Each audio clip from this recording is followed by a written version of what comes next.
Canine TV. Michael, dog trainer, author, and the owner of Blue Line Canine Dog Training, will bring you the answers you need, making your life with your dog the best it could be. Now, here he is, Michael J. Solar with Dog Talk on BL Canine TV.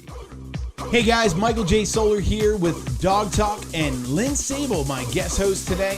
And I want to welcome you all to another episode. And we always start off a little bit of gratitude. Thank you all for liking, loving, sharing, and most of all, just being a part of our family as we continue to grow and build Dog Talk and BL Canine TV across our country here. So it's a real honor to have you guys all a part of it and continue to grow. You can always check us out as well on Wednesdays and Stuck in the Truck on BL Canine TV at 8:45 in the morning. So always make sure that you are out there liking, loving, sharing our show.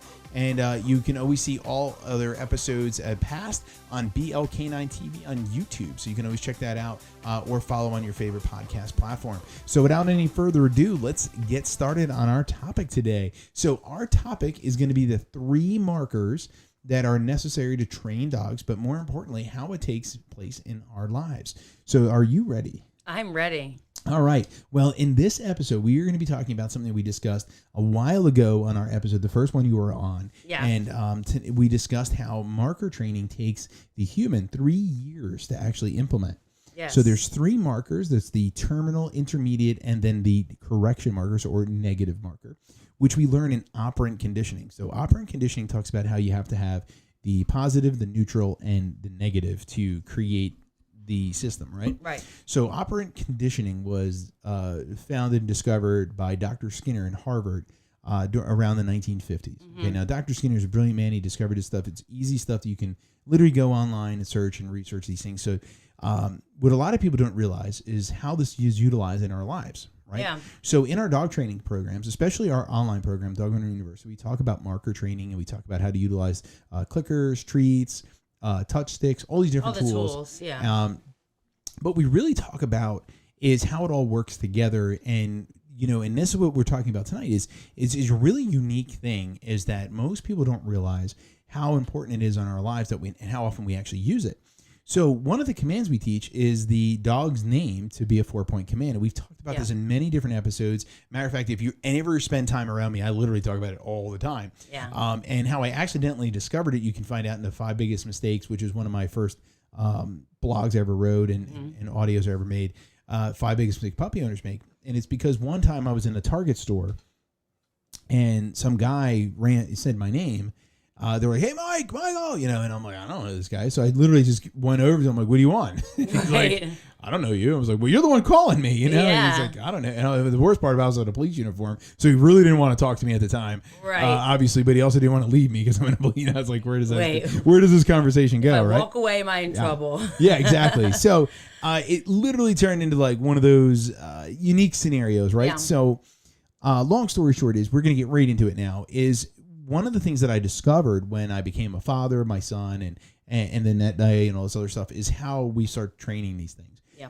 And we don't really talk about it a whole lot. It's very often, but in the first year of our life, from 0 to 1, parents are literally teaching their kids what we call the positive marker.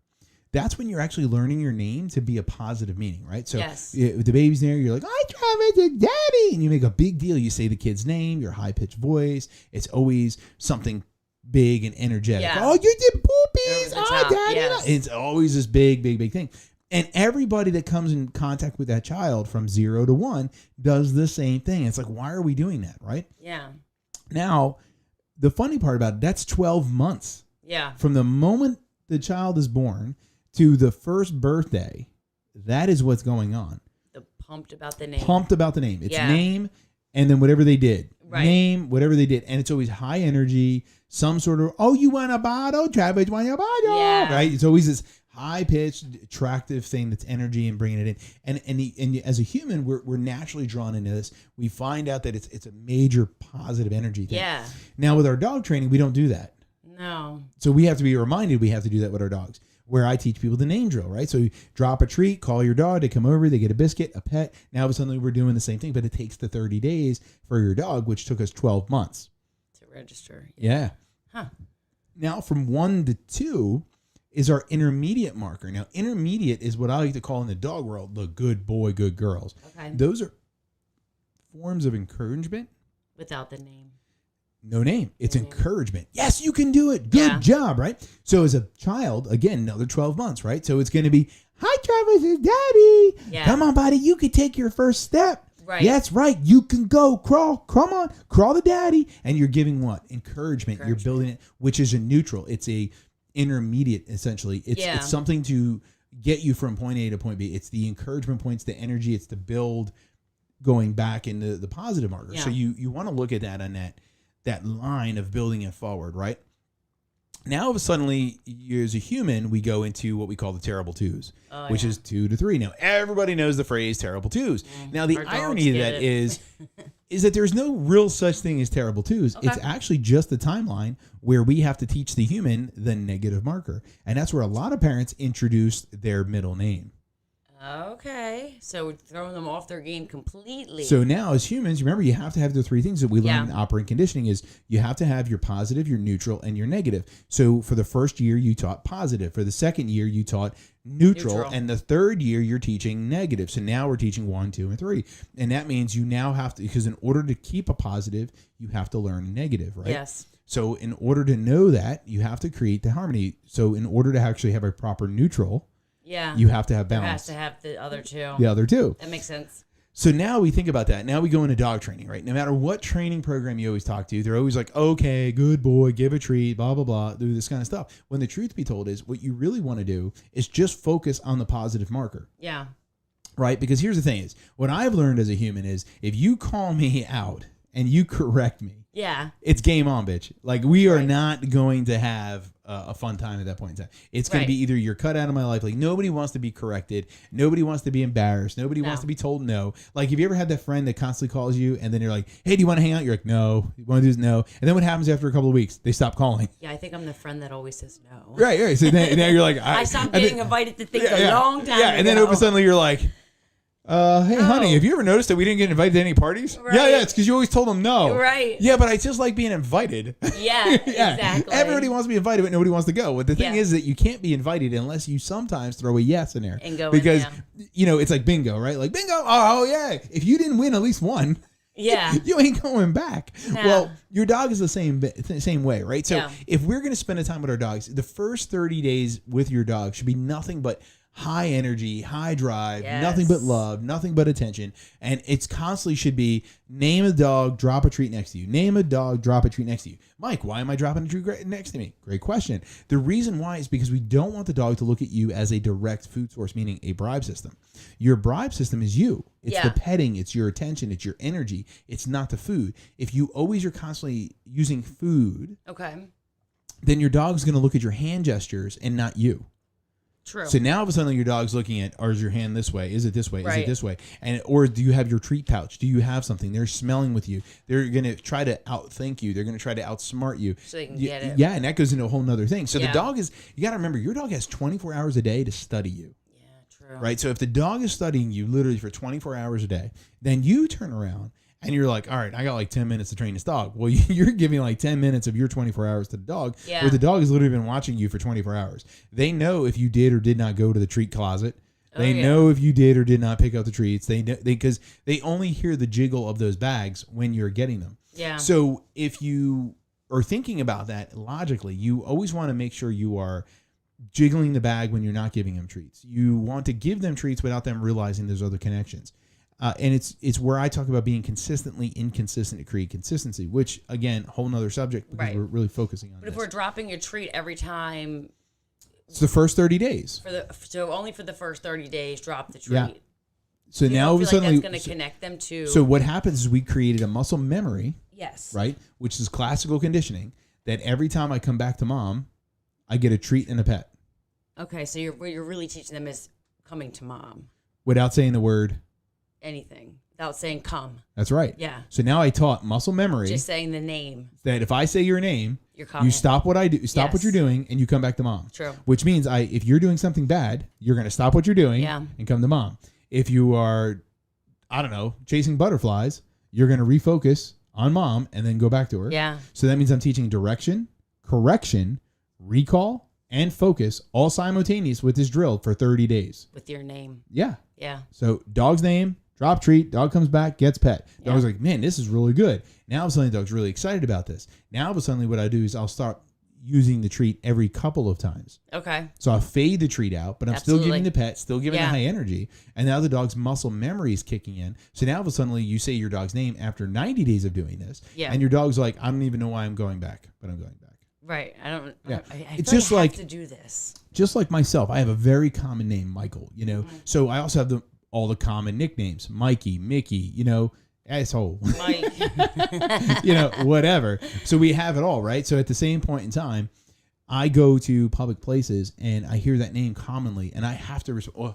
What? Yeah. And I'm always looking around and trying to see if they're talking to me. It's just the way it works, right? Like if you have a unique name, you know, like my uncle Armando, you're not going to hear that often. So obviously he's not going to hear. Not in Maryland. Yeah, not in Maryland. Yeah, yeah. If you do hear that, but he's definitely going to respond. He to it. is Armando. Yeah, So it's one of those ones where it's not going to pop up that often. So for him, it's not going to be as reinforced as somebody like myself. And that's where we come down into our dog training is one of the same unique things. Yeah. So when we're thinking about our terminal markers and we're thinking about the intermediate markers and we're talking about these things, for your dog, we need to spend that 30 days building the value of the name. Yeah. So just like it took us 12 months to do it for a human, it's only going to take us a little bit of time for the dog. True. And don't worry about sit. Don't worry about down. Don't worry about any of those things. Because once you have that name in and your dog's focused, now the dog's focused on you because the dog knows that you are the ultimate value, right? So now that the dog knows that you are the ultimate value, you're the focus, you're the energy, you're everything they're looking for, they are no longer caring about distractions. Because normally what I say is once you see that the dog is paying attention to you, you do it on your front lawn. Yeah. So if now all of a sudden you're out in your front lawn, that's where the police cars, the fire trucks, the garbage trucks, the cars, bicycles, lawn mowers, everything in the world. Yeah. And all the drill you're doing is Fido, drop, Fido, drop, right? And now all of a sudden your dog's like so in tuned into this system, right? That now as the dog gets older, you keep reinforcing it, the sit, down, come, place, heel, switch, between, any command that you can think of at that point in time is going to become systematically simple because the dog only knows how to pay attention to you, which means nothing else matters. Right. So that means you properly socialize the dog. You properly got the dog used to everything. You got the dogs to focus on you. You eliminated negative behaviors, and never once did you ever have to say the word no. Exactly. Like my parents never taught me not to rob a bank. Right. They taught me how to get a job. Yeah. And because of that, I never robbed a bank. Well, we know right from wrong. Well, it's not right from wrong because it's what we're taught. True. Right? It's who are we to say what's right and wrong? Right and wrong is a perspective point of view. Yeah. Right? So it's more about our wants, right? So we want money, we need money to purchase our wants. So you can either A, get a job, or B, rob a bank. Well, according to our society, robbing a bank is not the way of getting the money. Frowned upon. Frowned upon, right? So now all of a sudden you're like, I got to go and get a job. Right. So if your parents taught you to get a job, then you won't rob the bank. Well, it's the same thing as your dog. If your dog's sitting there going, well, if I bark at people and mom yells at me, in positive, negative, it doesn't matter. That means I got rewarded for barking at people. So that means I want to bark at people. Yeah. And it's the same thing that's going to happen and that's in the same thing with humans. Like I said, my parents didn't have to teach me not to rob a bank. They had to teach me how to work. Right. Right. So they had to teach me how to sacrifice. They had to teach me how to talk to people, how to respect people, how to those things. Like that's why if you ever meet people from different places around the U.S. alone, we have different accents. We have different perceptions of words. Yeah. Me being from Northern Jersey, what I take as, respectful and etiquette, and I go down south and they're like, just, oh my God, that's too much. You just talk to his wife like that. Yeah, like your high speed, your high, like for myself being from, Northern New Jersey, I come down here and then I get down south in Alabama, Florida, Georgia. People can't take my energy, but where I'm from, it's normal. It's Monday, it's just the way people are. That's what I always tell people. I'm like, you have to lived in the East Coast to understand how people are, how they talk, how the mentality is. I mean, people from California probably think we're the meanest people in the world because we're just very blunt and we're in your face and we're there. So yes, I get what you're saying. Yeah, and it's really, is it one of those things? So it's the same thing with our dog is we have to start thinking about what we want them doing in the future, not what we want them doing now. Not right now. The work now, I'm going to hit everything tonight. The work now is to make the future easy, right? Make it better. So you know, there's a little thing that I used to live by. It's like I work hard to be lazy is my saying. Yeah. So I work hard now so I can be lazy later. That's right. Right. So if you go out there and you work while you're young and you have the ability before your arthritis and your everything happens, you know, and you're older, you get to relax, watch the television, enjoy the sea-doos, the boats, yes, all that kind of stuff, right. and you get to see it, and all your work pays off. That's right. If you play young, you play broke, so you don't really get to enjoy any of those things because you're always in debt. Then over suddenly you get older, and now you're working to try to pay off the debts that you had when from you the were kid. younger, right? And now you're trying to plan for, the work is harder, and everything is 10 times worse because of those things, right? Yeah. So we have to think about that on that logical standpoint. So when it comes into dog training, it's the same boat. So remember, in the first 3 years of a human's life, we're teaching the positive, neutral, and negative markers. Yeah. So the first 30 days of your dog's life focus on following that system of building that positive marker. If you're negative the whole time, it's... Yeah, and everybody's always wanting to correct their dog. Like, plan for it. Like, listen, set a timer for 45 minutes. You bring that puppy home, 45 minutes goes off, it's got to go outside. Yeah. Don't give it water if you're going to work. Don't do certain things. Bed. Set your dog up for success. But let the dog be a dog. I mean, I think that's the biggest problem when people first get the dog is they don't.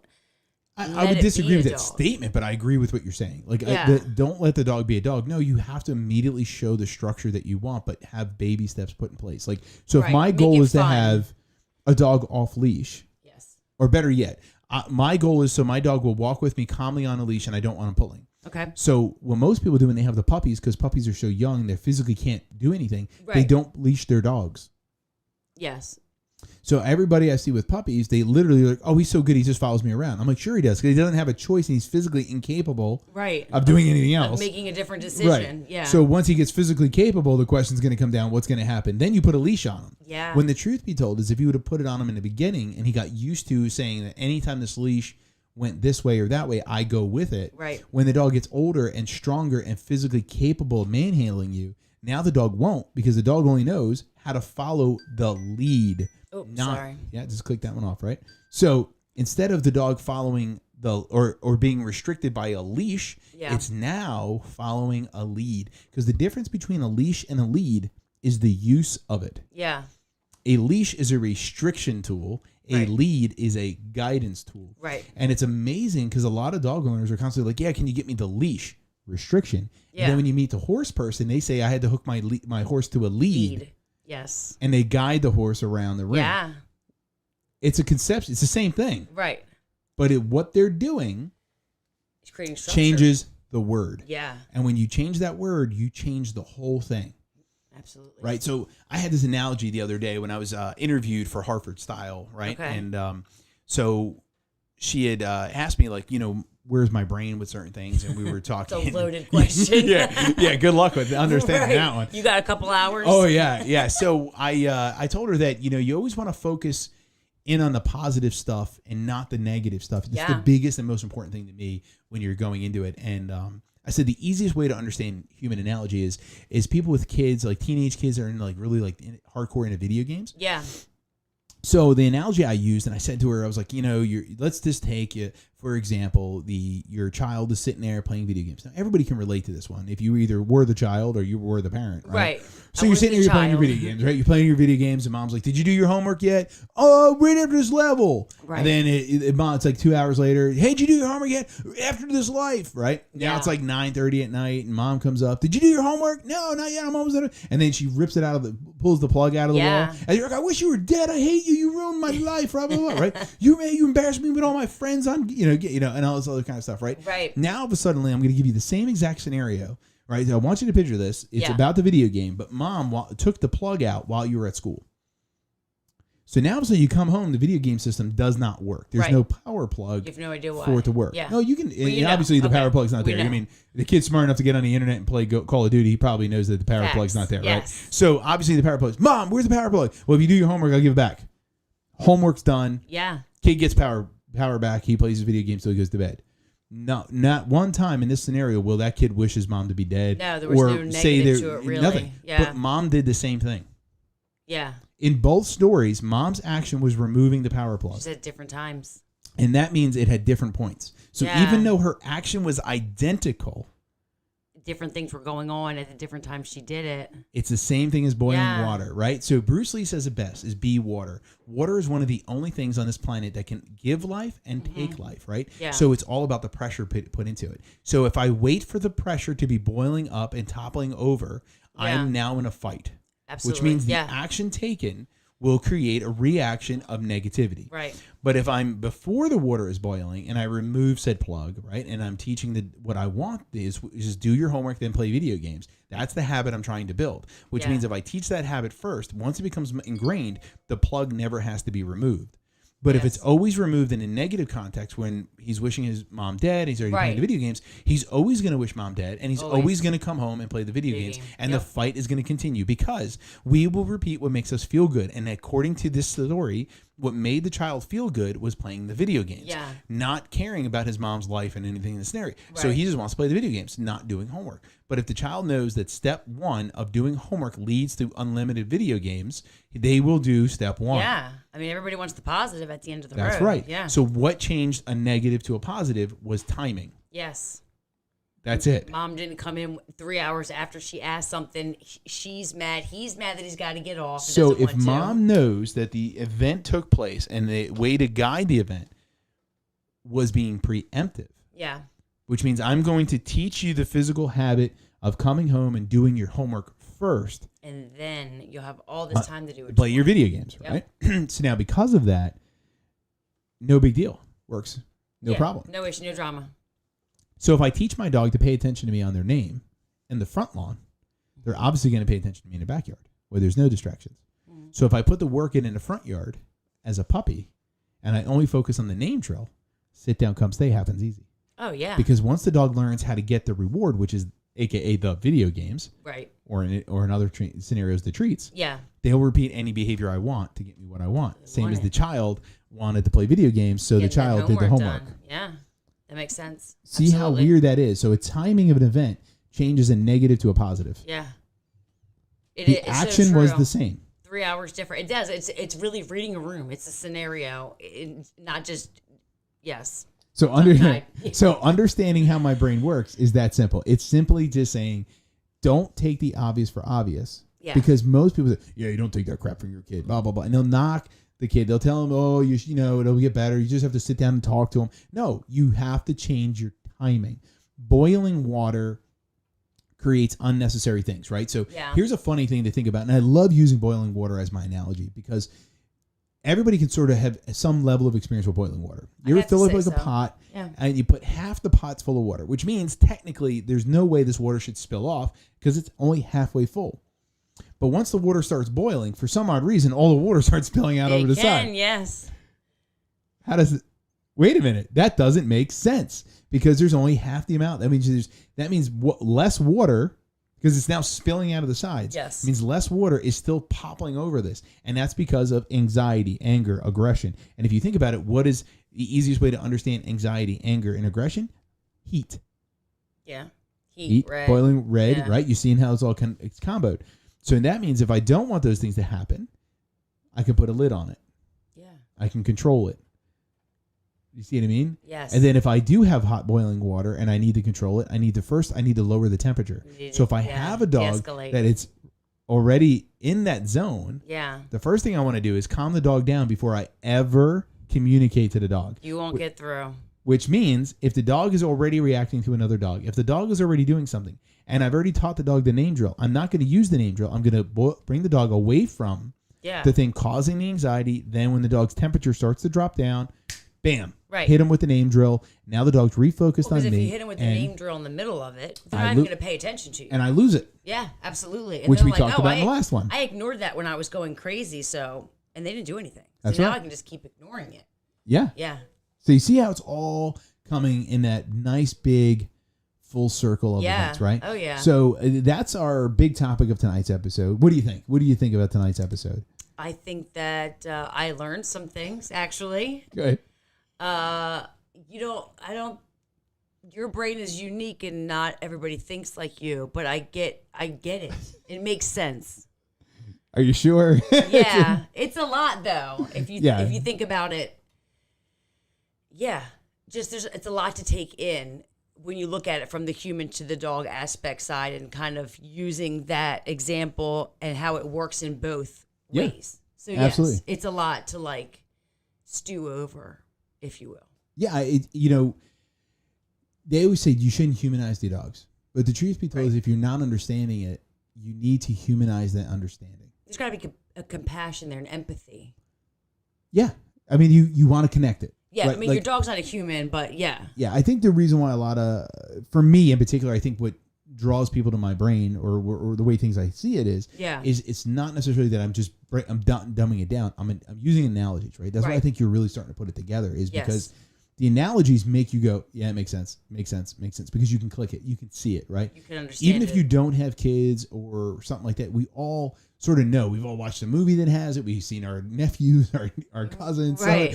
Us, like, you know what I mean? Like, you know, maybe we were that kid that was flipping out with a video game. Like, we can definitely all relate to those things. Now with our dogs, it's the same exact thing, because just like children, right? Just like the thing is, children actually have time to study us, right? Yes. And in Clever Hans, we learned how the horse was studying the horse was Clever Hans. He was studying the people asking him questions. That's how he was able to tell the math and answer the questions, because he wasn't paying attention to the actual question. He was paying attention to the person asking it and figuring out their poker tells, right? So your dog has 24 hours a day to study you. Yes. And so do your kids. Your kids study your habits every day. They see where you're busy. They see where you're not, right? So that means they're able to do those things. Well, your dog's no different. Your dog sees when you come home. They know the routines. They know when you get dressed. They know when you're wearing your pajamas. You know, to you, like how weird is it? Like if you're ever like, oh, I'm just going to wear my pajamas to the store. And everyone's like, you're crazy, right? Well, your dog's like, oh, that's abnormal. Wait. That's no.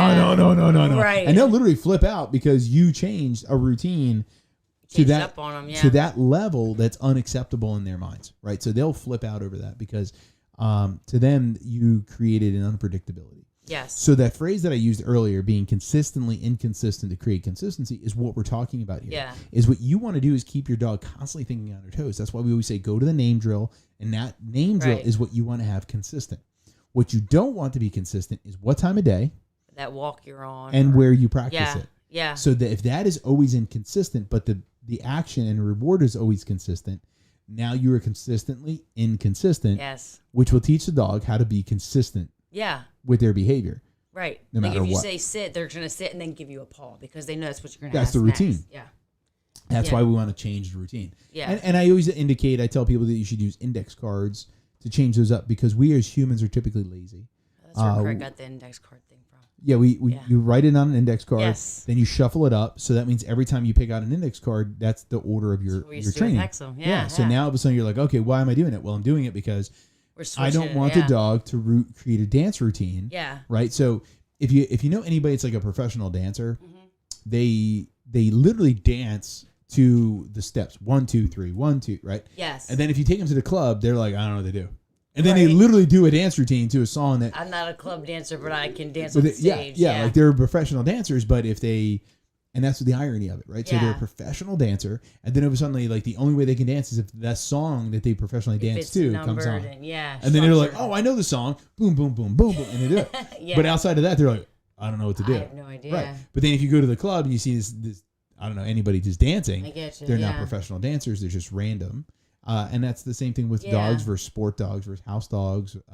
You want to teach the routines, but you want to be inconsistent enough so the dog understands, gets the control. Yeah. And it gives the consistency. Consistency in the areas where you want the control. Yep. Yeah. Yes. Exactly. Yeah. We're saying different words, meaning same thing. Yes. Yeah. So we're both being inconsistent here. So that pretty much sums up our episode together. Yeah. So what do you think? Is this number 2 for you? Feel a little better? Yeah, I feel good actually. Yeah. I think now you're probably thinking I should become a hardcore professional podcaster. Yeah, Yeah, just do it up, right? So you're starting to feel a little bit more comfortable. I like being the co-host. The co-host. Yes. Okay, cool. The co-host seat is a good one for me. That's awesome. Well, we'll definitely have you back a few more times. What do you think? And see how you just keep molding into the dog talk with us. So it's cool. So guys, just to let you know, we're going to be looking into some really fun guests in the future. So make sure you stay tuned, share with your friends, and also give us a thumbs up and subscribe to our YouTube channel at BLK9 TV. You can check us out as well tomorrow at 8:45 on Stuck in the Truck, and you can always watch any episodes that have over on our YouTube channel at BLK9 TV. You can also listen while you're on your way to work on your favorite podcast platform. So we'll see you guys next week if we don't see you tomorrow. Enjoy. All right, bye.